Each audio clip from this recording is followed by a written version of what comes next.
Je trouve que c'est très refreshing à l'université d'avoir aussi des démarches comme ça qui partent de l'échange convivial et de rapports qui font sens à la lecture. Quel est l'impact de la lecture sur notre perception du monde? Telle est la thématique choisie pour ce cycle inédit de rencontres qui vient de débuter dans la galerie de la Bibliothèque des Grands Moulins.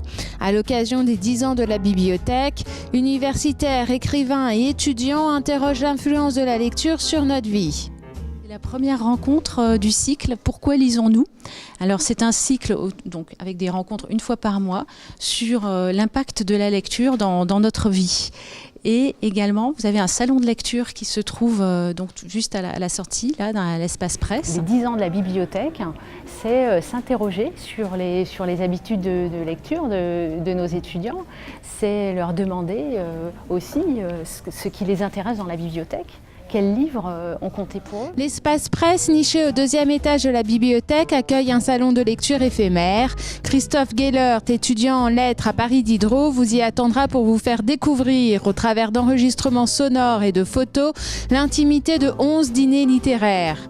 Un projet qui a bénéficié de l'aide financière du Fonds de soutien aux initiatives étudiantes de Paris Diderot. J'ai recueilli ces témoignages chez les gens, chez les personnes, autour d'un dîner que j'ai cuisiné chez eux.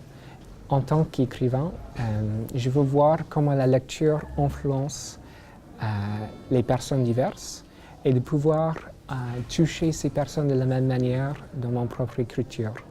Le premier homme d'Albert Camus, Madame Bovary de Gustave Flaubert, l'installation collaborative, composée d'une vingtaine de livres, souhaite aussi inviter les lecteurs à venir partager leur expérience littéraire. J'ai choisi ce livre, L'idiot de Dostoïevski. C'est absolument chaotique et puis il y a La Voix du Prince qui est aussi sympathique, dont les autres personnages se moquent et qui réapparaît comme ça, comme un éclair. Et on se sent vraiment touché. J'ai été touchée par ce roman. Mon livre préféré, ça serait Le cœur des